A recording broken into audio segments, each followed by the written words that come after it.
Exodus 26 reminds us that God cares about details. The little things we think aren't important are important to God. Remember to do all things in honour of God. Excel even in the minor details. We'll see details in the tabernacle that point to the coming Messiah. Read along with me at Exodus 26:1. Moreover, you shall make the tabernacle with 10 curtains of fine woven linen, and blue, purple, and scarlet thread, with artistic designs of cherubim. You shall weave them. The length of each curtain shall be 28 cubits, and the width of each curtain 4 cubits. And every one of the curtains shall have the same measurements. 5 curtains shall be coupled to one another, and the other 5 curtains shall be coupled to one another. You shall make loops of blue yarn on the edge of the curtain on the selvage of one set, and likewise you shall do on the outer edge of the other curtain of the second set. 50 loops you shall make in the one curtain, and 50 loops you shall make on the edge of the curtain, that is, on the end of the second set, that the loops may be clasped to one another. And you shall make 50 clasps of gold, and couple the curtains together with the clasps, so that it may be one tabernacle. We end up with a fine woven linen sheet of white, blue, purple, and scarlet, decorated with cherubim. Various Christian teachers will go into great detail explaining the meaning of each colour and metal. White being purity, blue representing the sky or heaven, purple being a royal colour, and scarlet representing blood, with the cherubim representative guardians of the holiness of God. The gold speaking of divinity. They will give meaning to the number 10 and the number 50. And they might be right, but I'll wait for God to tell me about this himself. All I see is an intricately constructed first layer of tent roughly 14 metres wide and 18 metres long.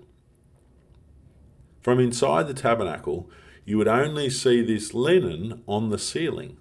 We'll shortly discover the walls inside the tent were wood overlaid with gold. Verse 7. You shall also make curtains of goat's hair to be a tent over the tabernacle. You shall make 11 curtains. The length of each curtain shall be 30 cubits, and the width of each curtain 4 cubits.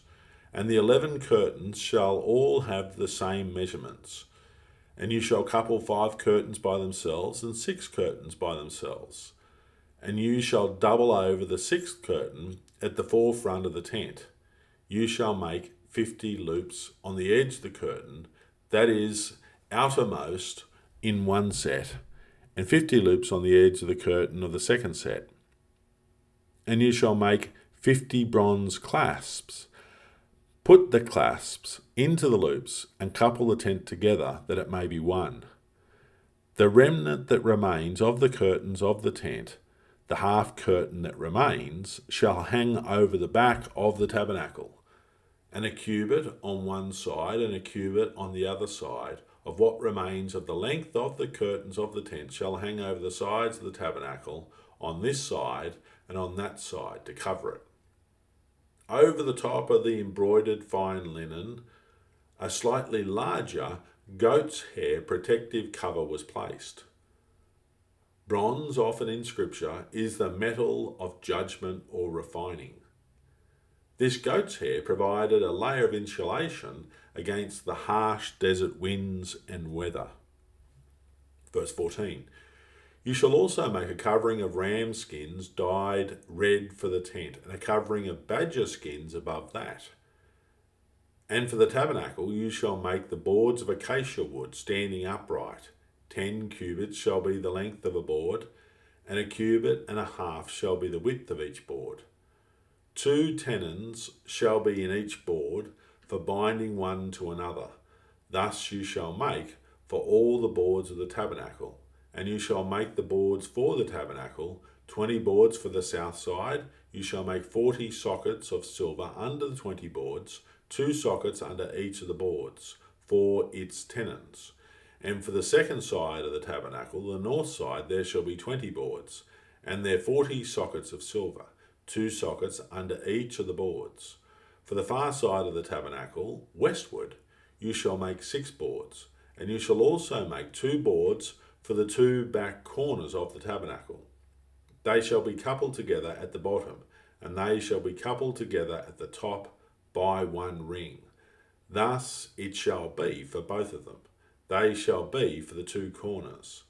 So there shall be 8 boards with their sockets of silver, 16 sockets, 2 sockets under each of the boards. Over the goat's hair insulating cover was a third tent layer, a dyed red ramskin covering. And the fourth and final outer layer of the tent was a waterproof badger skin. The exact measurements of these 2 outer layers not given.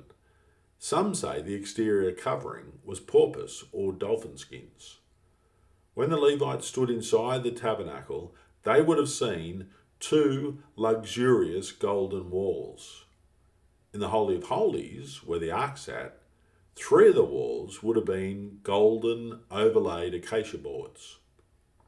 The foundation for the temple walls was built upon pure, heavy silver sockets. It's worth noting, silver is considered the metal of redemption in Scripture. The tabernacle symbolically stood upon redemption, gold upon silver, just as we believers in Christ stand in his redemption won for us at Golgotha, the only worthy one, the God-man, redeeming mankind to himself. Verse 26, and you shall make bars of acacia wood, 5 for the boards on one side of the tabernacle, 5 bars for the boards on the other side of the tabernacle, and 5 bars for the boards of the side of the tabernacle for the far side westward. The middle bar shall pass through the midst of the boards from end to end. You shall overlay the boards with gold, making their rings of gold as holders for the bars, and overlay the bars with gold. And you shall raise up the tabernacle according to its pattern, which you were shown on the mountain. Moses is here describing the unique and elaborate engineering of the tabernacle. These bars and boards supplying great strength to the portable structure. It had to hold up to powerful desert windstorms while still remaining a transportable building. The tabernacle was a modest-sized tent, approximately 14 metres long, 4.5 metres wide and tall. There was a 2.5 or 2.3 metre tall linen outer fence around the tabernacle, creating a courtyard of approximately 46 metres long and 23 metres wide for the tabernacle to sit within, along with the brazen altar, the brazen wash basin, and the animal slaughter tables to stand. The only entrance point to the courtyard and the temple was from the east. It was always erected eastward. This was predictive of the future Messiah's entry. Jesus' triumphal entry was from the east. The sun rises from the east. Jesus' second coming will also be from the east, landing on the Mount of Olives, crossing the Kidron Valley, and entering the Temple Mount from the east. It's also of note that the Shekinah glory prior to the Babylon exile departed the temple eastward.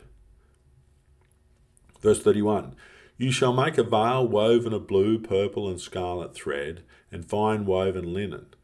It shall be woven with an artistic design of cherubim. You shall hang it upon the 4 pillars of acacia wood overlaid with gold. Their hooks shall be gold, upon 4 sockets of silver. And you shall hang the veil from the clasps. Then you shall bring the ark of the testimony in there behind the veil. The veil shall be a divider for you between the holy place and the most holy. You shall put the mercy seat upon the ark of the testimony in the most holy.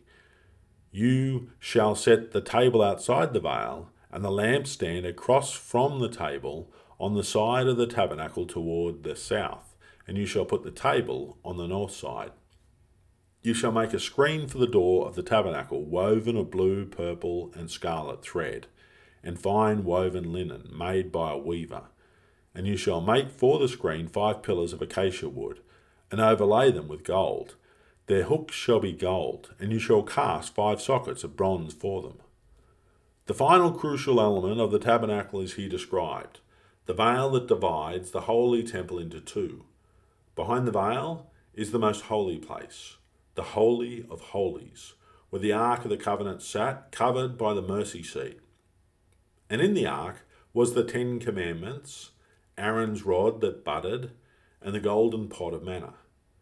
Once the tabernacle was erected, only the high priest, once per year, could enter the most holy place on the Day of Atonement, as representative for the people with the blood of the slain goat. An elaborate, heavy veil with cherubim embroidery sewn into the veil partitioned off this cubed room, 10 cubits by 10 cubits by 10 cubits, or 4.5 metres cubed, or 15 feet cubed. By the time of Jesus, the tabernacle had been replaced by the permanent temple. In Herod's temple, the most holy place was 20 cubits by 20 by 20. According to Josephus, this Herodian veil was very substantial. By one estimate, 4 inches thick. By another estimate, a handbreadth in thickness. A new veil was made every year. It was so strong that the force of 2 horses couldn't rip it apart. Suggestions that as many as 300 Levites were required to hang it and or to wash it. This was the veil that the Gospels describe as being torn in two from top to bottom when Jesus died. This incredible miracle at the death of Jesus symbolized that Christ's sacrifice removed the barrier between humanity and God, granting all believers direct access to his presence. The middle wall of division or separation had been removed for all those born again in Christ Jesus. What a mighty Saviour is Jesus, our Redeemer, our Lord, our High Priest, our ever-present help in times of need. Thank you, Jesus, for dying for me. Glory to Jesus for his victory over the grave. Until our next study, may God richly bless you all. Amen.